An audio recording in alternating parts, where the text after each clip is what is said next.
Welcome to the Mike Litton Experience Podcast. Mike has over 31 years experience in real estate, finance, and investing. He's passionate about being a father, a teacher, a realtor, an investor, and a leader. Everyone has a story, and our passion is to help them tell it.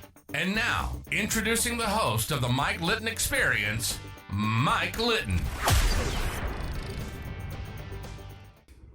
So what can you expect from the Mike Litton Experience? You can expect stories that will inspire, motivate, advice that will sharpen your focus, and expert information on real estate, finance, and market conditions. Derek Harms, thank you so much for being on the Mike Litton Experience, bud. As you well know, you're one of my favorite people, and I admire you greatly. And I've truly enjoyed working with you. Thank you so much for spending some time with us and telling us your story.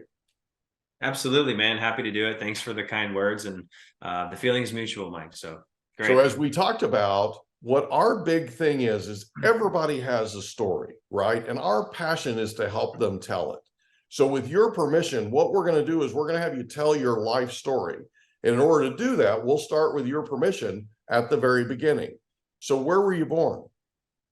I was born in Burbank, California, which is a suburb of LA. Got it. There's an airport there too, right? There is an airport there, yes. So did you grow up in Burbank? No, I grew up in Valencia, which is another suburb of LA. People know Magic Mountain, which is North LA County. Okay. That's where I was raised. Went to high school there and graduated from high school, and then ended up going to junior college in San Diego, and then transferring to Sonoma State up in Northern California.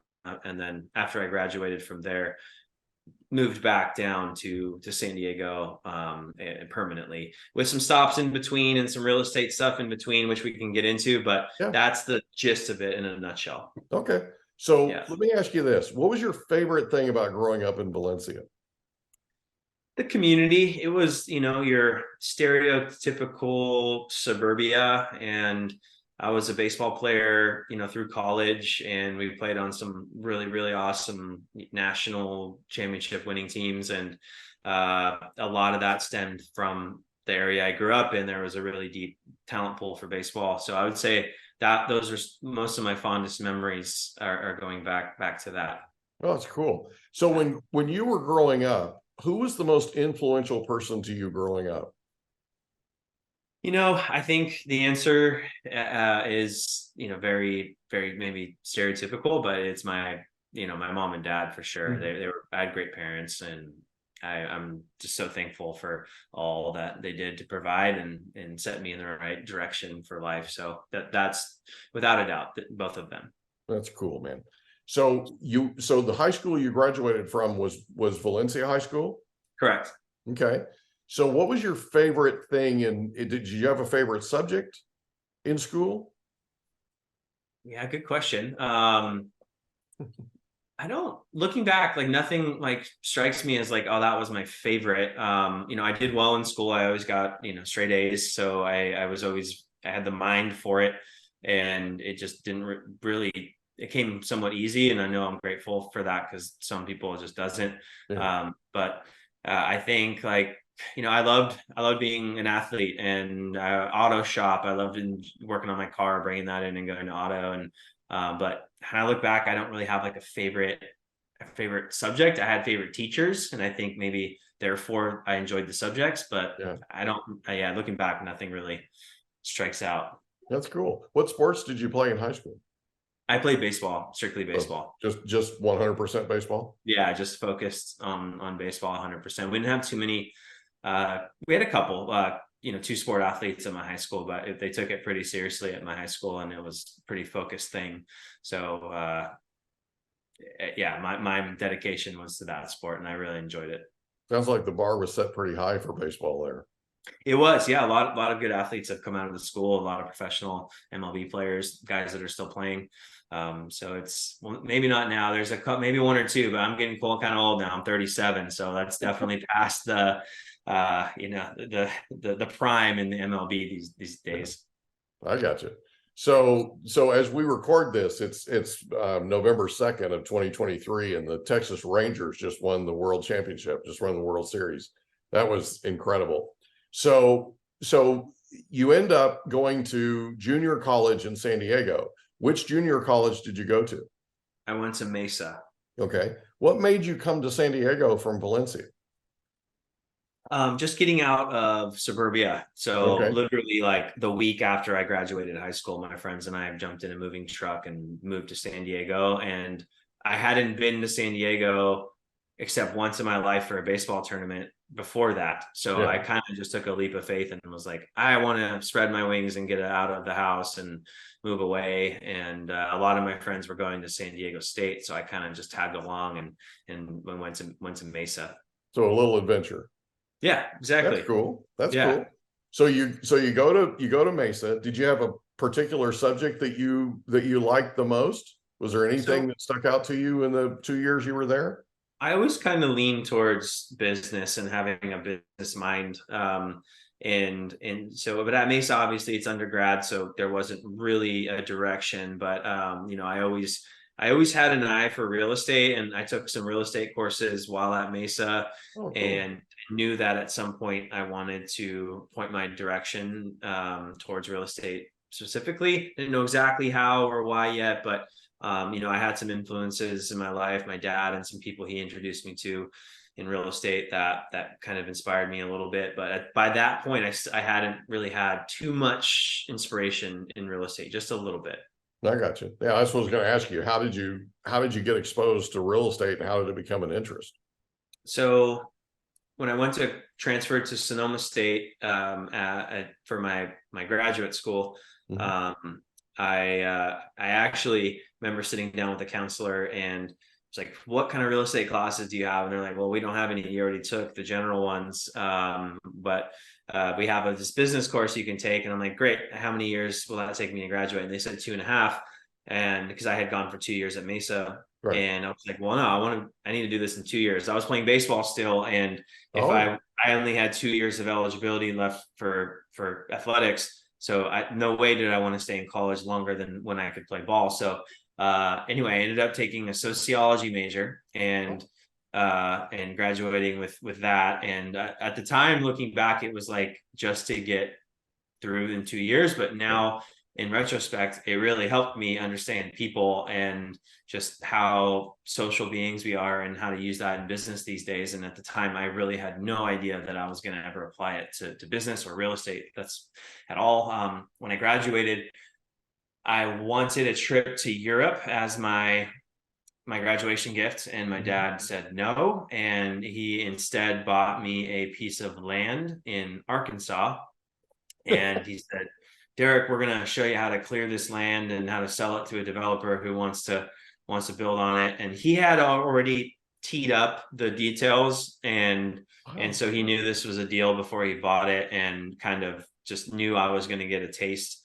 And so we did that deal, and I made like, a few $1,000 on the deal or something. And that was my first taste into like, whoa, okay, this is how this works. Like, that's how you make a profit on real estate. That is fascinating. So instead of a trip to Europe, dad buys a piece of land and you work with him to clear it. Did your dad do that before this? A little bit. He was in the motion picture industry in Hollywood for like 25 years, and here and there dabbled in real estate, bought properties on the side, investing. And at some point he quit the motion picture industry and started investing full time. Wow. And that was about the time I was graduating high school and going through college. Now, remember, I graduated college in 2008, so a really rough year for real estate. No kidding. So my dad was doing this at the time and started to kind of get wet my whistle for it a little bit. And so that happened. That was 2008. And I'm 22 at the time, so I needed money. I got a job bartending, and did that for like a year and a half. And while I was doing that, I started learning more about real estate. I were taking real estate classes, and I ended up going to a seminar in 2010 hosted by Tony Alvarez, and he's called the REO Mentor, and it was a weekend seminar.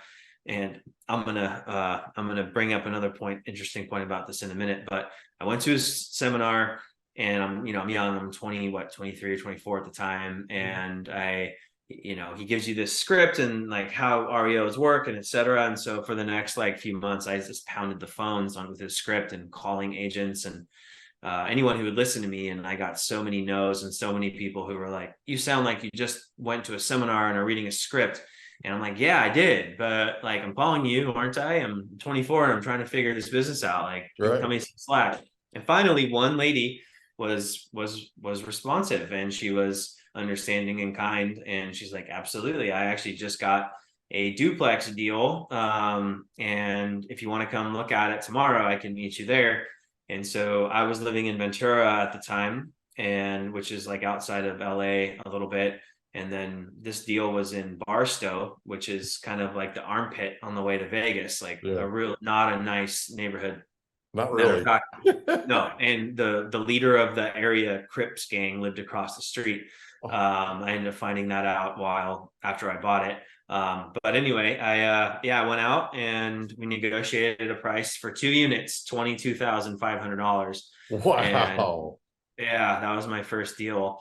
And ended up buying it. I had to borrow the money. I didn't have the money at the time. And I borrowed the money from my dad and, to buy it and fix it up. And, for a couple months, every morning I would drive out to Barstow and then drive 3 hours home to bartend at night. And I did that for quite a long time until I got the units fixed up and ended up putting tenants in the units, leasing them up, being a landlord for a while, and learning how to be a landlord. So I got a lot of different facets of real estate kind of in this first deal, right? Like I learned the brokerage thing, how the thing was handled on the front end, the purchase and the renovation, and now being a landlord. And then, oddly enough, later that year at the bar I was bartending at, one of the regulars that would come into the bar all the time, knew I was getting into real estate. And it's like, hey, if you find any good deals, let me know. We have some extra cash. And I was like, well, I actually have a duplex for sale. Are you interested? And I ended up selling it to them for $52,500. So 30,000 over what I paid for it, and minus expenses and all that. I think I made like 12 or 15 grand. But that was my first deal. It took me a while. And then that's when the light bulb really went off. And I'm like, all right, if I can just do this at scale, I'll never have to bartend again. So I took a leap of faith and quit bartending and went on my real estate way. That's cool, man. So you do the deal so you're in Ventura, you do the deal in Barstow. That's a 3-hour drive. I mean, that's crazy. But so you're bartending. So you bartend, you do the deal in Barstow, you finish that deal, you close it. Then what happens? Then I go to a training learning how to buy properties at tax deed auctions. Ooh. And same kind of thing. I went to like a 3-day course and was like, all right, I think I can do this. And started picking markets across the country, ended up choosing Western Florida. So my mother lived there. My grandparents had a place there. And so I was like, all right, at least I have some resources there. Let's, because there are tax deed states where you can buy property, at tax deed auctions like this, and there's some that are not. And so I ended up choosing Florida in that area, and I ended up like figuring out how to do all the research process, or so I thought, and I ended up pulling the trigger on a house in Florida on a tax deed auction online. And like I hadn't been there. I asked an agent in the area to do a drive-by and send me photos, and it was a complete disaster. Like it was it was probably one of the worst houses I've ever bought. And that's including my career now, hundreds of houses later. Right. And that was like my second deal. Like the jungle had taken this thing over. It was back in a residential neighborhood, a nice neighborhood. It's kind of what you want, the worst house in a nice neighborhood. That's what it was. And the previous person who had this thing locked up in tax deed auction didn't perform. And I imagine because of this, they got there and were like, oh my gosh, what did I just do? So they lost their deposit or whatever. And I ended up buying it. And I think the numbers were something like, I think I paid 30 something thousand for it. I don't want to quote me on this because I haven't looked at these numbers in a while, but I bought it online at an auction. Again, I went to my dad. I was like, Dad, here's the house. Here's the location. I think we have a deal here. And so we bought it. And as soon as I bought it, I flew out to Florida and called my mom and said, hey, Mom, I need to stay at your house for a few months. I've got this deal that we've bought, and I get out there, and sure enough, it's way over my head. Like, I knew nothing at the time, and it was just like colonies of bees and rodents and completely overgrown, and the neighborhood nuisance. And I found out that the news had been covering this house for a long time because it's been a nightmare for years. But at that time I owned it, so I had to figure something out. Right. And so I start looking for contractors, and at that point I was still working on it myself. So I hired a little crew to help me do some demo, and it was a rough process at first. And then I get a phone call from the county commissioner letting me know that there are tens, almost $100,000 in back liens on the property that I thought I knew how to fish out for in the diligence process, but I didn't. Apparently I did it incorrectly. And so that's when my heart sank. And I called my dad and was like, Dad, we have a problem. I think we may have lost all our money. There are more liens on the property than it's worth. And so we talked, and he's like, all right, you got to go in there and talk to the guy. And so I went into the commissioner's office and made an appointment with him and sat down with him. And it's like, look, man, I didn't know there were these liens on it, and this is my second deal ever. I'm pretty green. Is there anything you can do? And he said, well, you know what, son, this house has been the bane of my existence, and I never want to hear about this again. If you promise me you'll fix this up in the next 3 months, then I'll wipe out every single lien on this property and give you a clean bill of health. Oh, my goodness gracious. That's awesome. Yeah, I know. I was like, oh my gosh, thank you so much. Yeah, how cool. You had to have felt just amazing at that moment. Yeah, I felt really good, and it inspired me to hustle. So yeah, I ended up hiring the right contractors, getting it fixed up, ended up selling it for like 120 something. And it was just such a blessing because, like I said, the news had covered it, and they found out that it was fixed up. So they came and did a whole news story on it once it was fixed up, and got this free press and publicity. And it was my second deal. So I felt all energized and charged up to go and do this again. Yeah. And so at that point, though, I did that deal and was like, all right, I don't really like Florida. I came out here just to kind of get some experience. Like, where do I really want to do this full time? And I knew it was Southern California. So I knew the price tags were way different, but I knew I wanted to end back up in San Diego. And so at that point, I ended up moving back to San Diego, and that's where I got started here. I got my real estate license, ended up starting with investors, helping investors in San Diego find deals and locate them, and then slowly started partnering with investors, mainly one for a long time, and her and I did quite a few deals together, and that was a blessing. She's a great woman, and then from there started venturing out on my own and doing what I do now. That's cool. So when was it that you did We hope you enjoyed another episode of the Mike Litton Experience. If you did, do us a favor, smash that subscribe button, tell your friends, family, and coworkers about our program, and wherever you get your podcasts, please leave us a rating. It helps us to connect with quality people just like you. And that's a wrap. Another episode of the Mike Litton Experience in the books. Reach out to Mike on Instagram at Litton Realty. Want to meet with Mike? Check out calendly.com/Rio760.